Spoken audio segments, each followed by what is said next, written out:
इन आदिवासी महापुरुषों को कितना जानते हैं आप?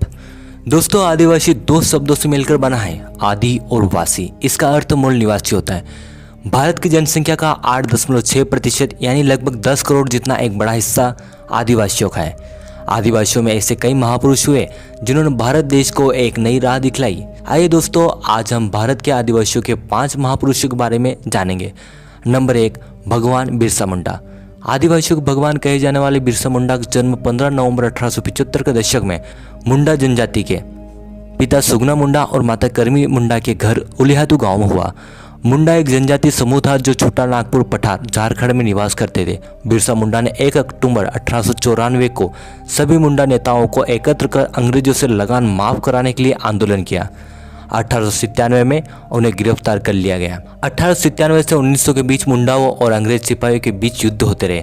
अगस्त 1897 में बिरसा और उनके 400 सिपाहियों ने तीर कमानों से लेस होकर खूंटी थाने पर धावा बोल दिया। 1898 में तांगा नदी किनारे मुंडाओं ने पहली बार अंग्रेजों को युद्ध में हरा दिया। जनवरी 1900 में डोमरी पहाड़ पर एक और संघर्ष हुआ जिसमें बहुत सी औरतें व बच्चे मारे गए। 3 फरवरी 1900 को चक्रधरपुर में जमकोपाई जंगल में बिरसा मुंडा को गिरफ्तार कर लिया गया। 9 जून 1900 को अंग्रेजों ने बिरसा मुंडा को जहर देकर मार दिया। बिरसा मुंडा का 1899 से 1900 के बीच चला उलगुलान विद्रोह बेहद चर्चित रहा। उन्हें धरती आबा व भगवान कहा गया। 15 नवंबर को बिरसा मुंडा जयंती जनजाति गौरव दिवस के रूप में मनाई जाती है।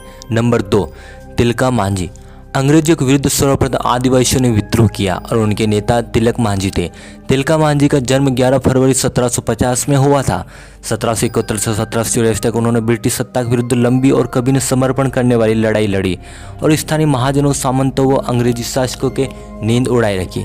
तिलका मांझी ने 1778 ईस्वी में पहाड़ी सरदारों से मिलकर रामगढ़ कैंप पर कब्जा करने वाले अंग्रेजों को खदेड़कर कैंप को मुक्त कराया। 1784 में उन्होंने क्लीवलैंड को मार दिया। बाद में उनके गुरिल्ला सिपाहियों पर अंग्रेजों ने ताबड़तोड़ हमले किए और उन्हें गिरफ्तार कर लिया। कहते हैं कि तिलका मांझी को 4 घोड़ों से बांधकर घसीटते हुए भागलपुर लाया गया, पर मीलों घसीटे जाने के बावजूद वह लड़ाका जीवित था। खून में डूबी उनकी देह तब भी गुस्सेल थे और उनकी आंखें बिरतानियों को डरा रही थी। अंग्रेजों ने भागलपुर चौराहे पर एक विशाल वटवृक्ष पर सरेआम लटकाकर उनकी जान ले ली। नंबर 3, टट्या भील। इंडियन रॉबिन हुड नाम से पूरे भारत में विख्यात महान स्वतंत्रता सेनानी टट्या भील का जन्म 1842 में मध्य प्रदेश के खंडवा में हुआ। इनका वास्तविक नाम टंडरा था। वे 1878 से 1890 के बीच भारत में सक्रिय स्वतंत्रता सेनानी थे। 1818 में मराठा शासन के बाद सतपुड़ा के बहादुर भीलों ने अंग्रेजों के नाक में दम कर दिया। टट्या भील गुरिल्ला युद्ध नीति में पारंगत थे। ऐसा कहा जाता है कि टट्या जी भील में अलौकिक शक्तियाँ थी। कहते हैं कि वे ब्रिटिशों को लूटकर गरीबों में धन बांट दिया करते थे। उनकी पहुंच वर्तमान मध्य प्रदेश, राजस्थान, गुजरात और महाराष्ट्र तक थे। टट्या जी भील को सभी लोग मामा कहकर पुकारते थे। 4 दिसंबर 1890 को जबलपुर जेल में टट्या जी भील को फांसी दी गई। उनका मंदिर पाताल पानी में स्थित है। नंबर 4, राणा पूंजा। लेखक नैन्सी के अनुसार पानारवा में भील राजा राणा दयालदास का शासन था। 1990 में प्रकाशित Maharana Pratap and his times पुस्तक के अनुसार पानारवा ठिकाने के भील राजा राणा हरपाल के पोते राणा पूंजा थे। राणा पूंजा का जन्म दुदा होलंकी और माता केरीबाई के यहाँ हुआ। राणा पूंजा भोमट पानारवा के शासक थे। जब मेवाड़ पर मुगलों का संकट उभरा तब महाराणा प्रताप ने राणा पूंजा जी को याद किया। राणा पूंजा जी के पास मेवाड़ और मुगल दोनों ही सहायता प्राप्त करने आए थे। तब राणा पूंजा ने मेवाड़ का साथ दिया। भील सरदार राणा पूंजा के ही सहयोग के कारण मेवाड़ सुरक्षित रहा।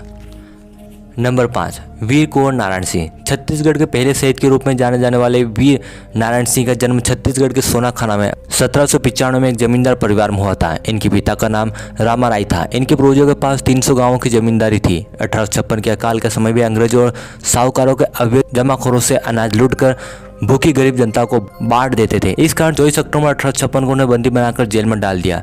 उनके घोड़े का नाम कबरा था। उन्होंने 500 लोगों की एक बंदूकधारी सेना बनाई थी। 10 दिसंबर 1857 को रायपुर में अंग्रेजों ने उन्हें सार्वजनिक रूप से फांसी दे दी थी।